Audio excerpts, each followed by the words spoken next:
Sup guys, it's your boy Justin. I'm doing a book review, like really close from the last one. Holy crap.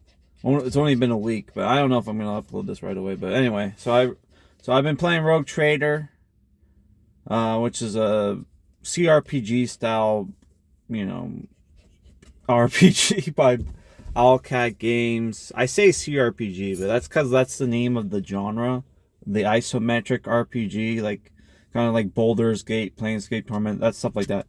Even though the game is on console, obviously, or I wouldn't be playing it. So I got back into Warhammer 40k. So I decided, hey, I'm gonna go through my books, dig them out of storage, and I found out one of my books actually had, was actually a Rogue Trader book. I forgot I had it. Was Rogue Star by Andy Hoare, which I'm not gonna pronounce it, but it's very reminiscent. Sounds like 304. Oh my god, this book came out in like 2006 and went for 10.99 Canadian, US 7.99 by Black Library Publishing. Science fiction, obviously. This is a Rogue Trader. This is a Warhammer 40k novel. I paid for it $5, dude. Like, holy crap, man! This is back when you can buy these books for 10.99 in 2006. Holy crap, dude. We're 20 years later, and now they go for average like $22. Oh my god! Which this was 254 pages. Very light read. Took me less than a week to read. Which sounds not good considering like most avid readers could probably finish this in a day or two. It's like, dude, I have too many hobbies and too many hobbies. So I read the book and it stinks. It sucks, dude. The girl boss bullshit. Hardly any action, right? Hardly any action and very terrible dialogue, spelling errors. They messed up the terminology, all that BS, fucking using double words, like had, and like, oh my god, and shit, like stuff like that. I'm just kidding. I like the book, but like, I wonder, like, how much, because this book has like, I think 3 stars on Goodreads. And Goodreads, Goodreads is one of those review sites where it's like anything people like, they give 4 out of 5 stars. A book someone will trash, and then they'll still give it like 3 stars. So it's like, huh? Goodreads is not very reliable, honestly. So, but I read it anyway because it's like, oh, it's a Rogue Trader book. So I love great Rogue Trader. So I read it. I actually liked it, but I wonder how much of it did I like because, oh, I just like the Rogue. I like, because it's a Rogue Trader game. I'm playing Rogue Trader, so that could have, influenced my, my opinions on the book. But yeah, the book is about this Rogue Trader fleet, the Arcadius fleet, led by Lucian Garrett, who's the guy in the middle.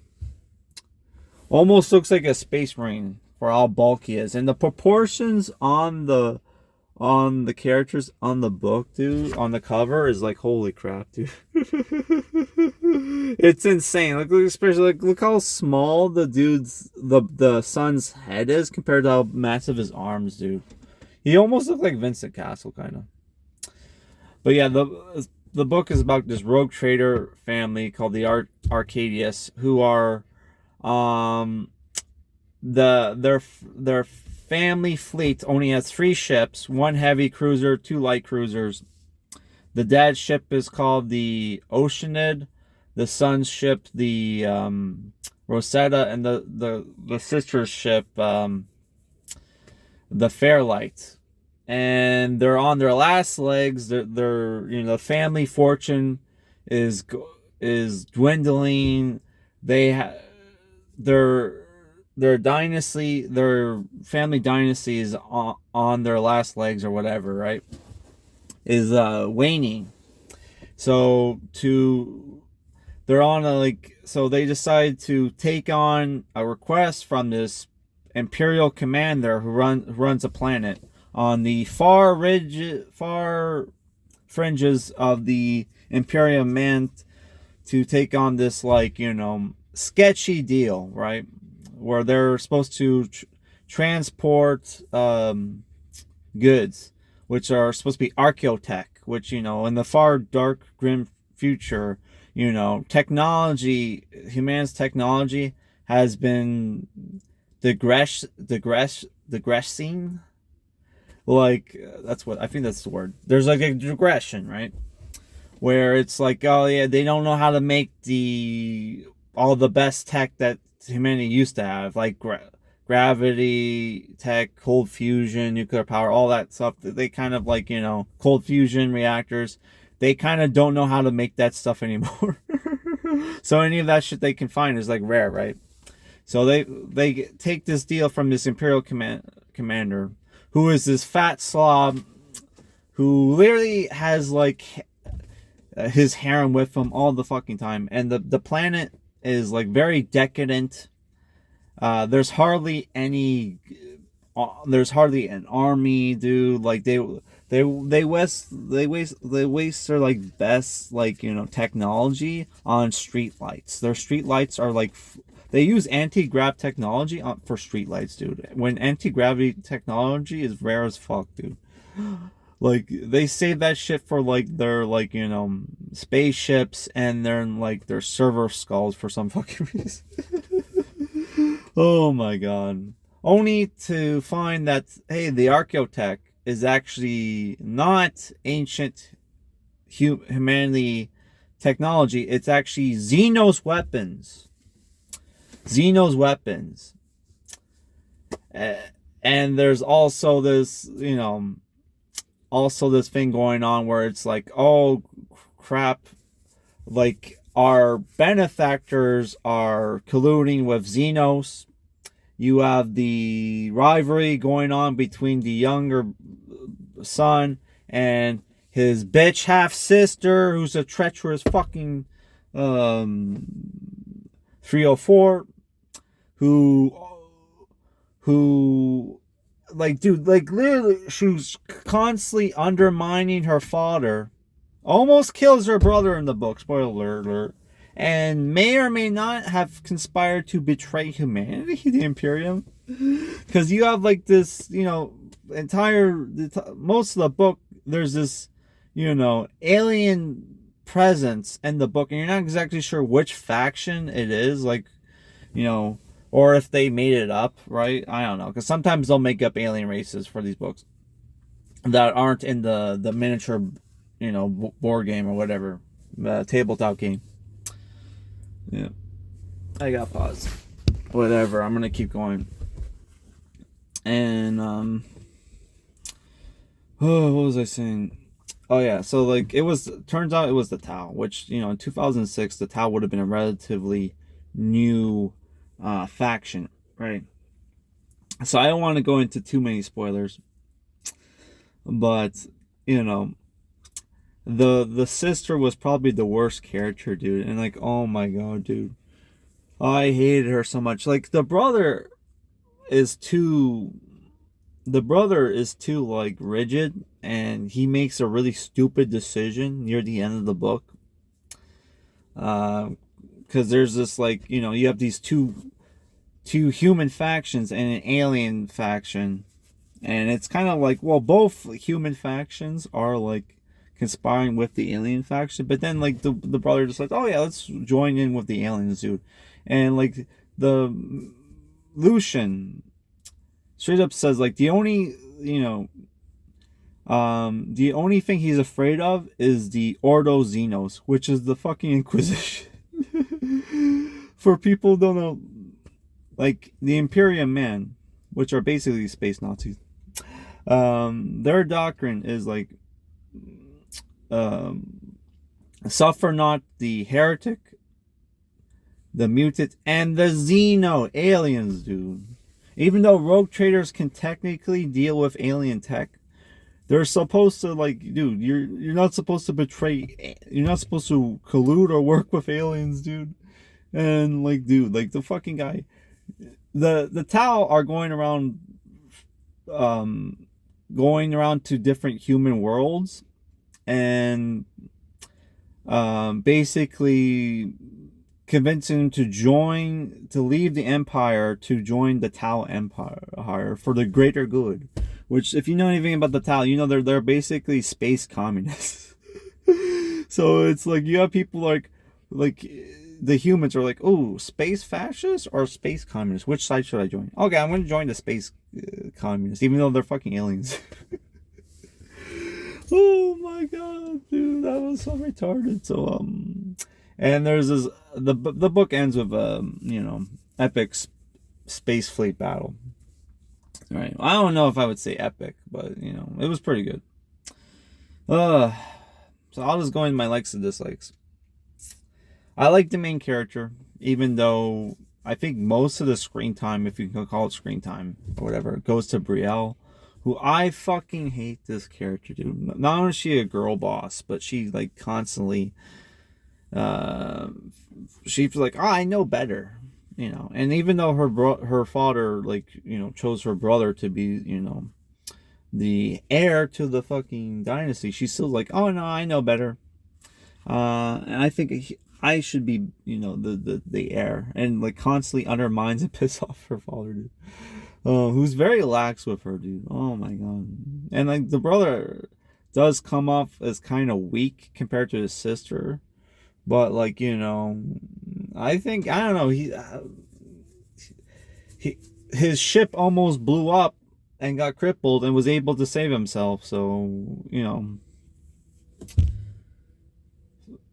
obviously he's good for something. He's not like a complete like idiot, or whatever. Even though, like, dude, like he joins the faction who like swore.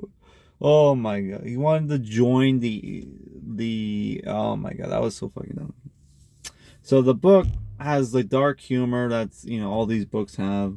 The action that was in the book was good. I was kidding about the bad dialogue. The dialogue was okay. One thing I didn't like about the book was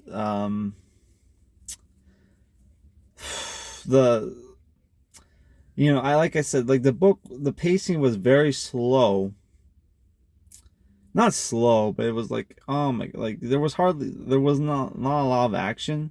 And the book does start off with like, a space battle, but it was because like, oh yeah, it was against raiders, right? And they're the guys like they destroy like one or two ships, and then like, and Lucian decides, I could destroy the other ships, but it's the thing where like, we're technically broke, and I don't want to risk, losing any ships, so they just fuck off and leave. Yeah. But it's like, dude, like, I don't know, I like the book. I thought the book was good, but it's like, dude, like, action wise, would have been nice. Like, most of the action is the ship combat, which is, there's like, there's not a lot. And there's like one scene in the book where you're not exactly entirely sure what the fuck happened and was never explained. Right? Like there was this one scene where it seemed like, oh yeah, like what's her name kind of got Brielle gets like left behind, and she encounters, sounds like she encountered an alien ship, and you never found out what the fuck happened. But then, like, near the end of the book, she says, for the greater good, and while she betrays her brother. So it's like, oh, she probably got in contact with the Tau, And there's this thing that happened where you get this epic anime betrayal, right? And then where it seems like, oh, Brielle's ship, like, her brother's ship is crippled. Lucian's ship is heading into, like, defend, to save his son and take on the alien fleet, and then she gets in the middle of it, like gets in the middle of the alien fleet and her dad. So it seems like, oh, she's about to betray her dad, and like, oh yeah, it cuts to, you know, they won the battle, and like, you know, they won the battle. They get, you know, they get paid. They have a negotiation scene with the, you know, the Imperial, the drone, who reminded me of Stannis, the so-called good, you know, Imperial commander, even though he betrayed, you know, the Imperium to align with the fucking Xenos. Which they blackmail him. Hey, if you don't pay us and compensate us, I'm gonna have my astropath snitch on you that you fucking betrayed humanity. If you're lucky, the Imperial Guard or the Space Marines show up. 3, if you're not lucky, the fucking Inquisition shows up and you get tortured for 100 fucking years. And then get killed. Holy fuck. But yeah, I don't know, man. I don't know. The book was good. I liked it, but like, holy fuck. They very much rushed the ending. And they sequel bait that, oh, there's going to be, you know, a crusade. The Arcadists are going to join a crusade against the Tau Empire, which sounds pretty cool. So if I don't know, man. I was thinking 5 out of 10 for this book, because it is like middle of the road. Like, depending, like, because it definitely, if you're used to Space Marine novels, or like, you know, Imperial or whatever, like most Warhammer 40k novels are military action. This is more of a like action adventure. This is more of like an adventure, you know, book. Action. There's not a lot of action scenes, honestly. But what action scenes were there were good, I would say. Yeah. So that's it for this review, guys. I did pick up some more Warhammer 40k novels. Well, you know, 2 more recent ones. I picked up the High Cal's Ulf, which introduces the newest, one of the newer factions I never heard of, the Leagues of Votann, which are space fucking dwarves. They introduced dwarves into 40k. Like, holy shit. And I've also picked up Dark Imperium. This is a ultramarine book, and it has the Robot Gulliman is in it, because they decided to bring back the Primarchs into 40k, which is like, used to be, if you wanted to read about the Primarchs, you had to read the Horus Heresy. Now they brought them back, because I guess they need to sell more models and shit. Which it turns out we're in fucking 10th edition. Like, holy fuck. When I got into 40k, it was transitioning from 6th edition to 7th edition. And at that point, 40k has been around, you know, 20 years at the more than like 20, 30 years, right? In a decade, we went from 6th, 7th edition to fucking 10th edition. Like, holy fuck, man. Like, how greedy are they? Because like these codexes are not fucking cheap, man. Like, holy fuck. Like, I think I paid like $60 or $70 for a codex, and then they're like, oh yeah, no, I have to buy the newest codex because, like, you know, the new one came out. So it's like, holy fuck. So I don't know, man. It's fucking bullshit. But yeah. And I picked up our Warhammer fantasy book, The Rise of Nagash, the Old World, because they call Warhammer Fantasy the Old World now because of fucking Age of Sigmar. Which I picked this up because I had a Warhammer fantasy book called The End Times, The Lord of the Dead. And that's about Nagash, I think. I read up like, oh, that's about a Nagash. And I'm like, fuck. I saw this was at the mall, so I probably should pick this up and read that. So yeah, that's it for this review, guys. Peace out. Oh, yeah, 5 out of 10. I'm going to pick my next book, Warhammer book I'm going to review. So I have like a list of 18 books. I'm gonna review some of them. I have read before, but I'm like, I have the sequel, so I should probably reread the books before I review it on the channel. So I got 12-sided dice and a 6-sided dice and 18 books. So we're gonna roll them together now. So 15. What was 15 on the list? 15 was Grey Knights Omnibus. So the Grey Knights Omnibus is going to be my next review. Peace out.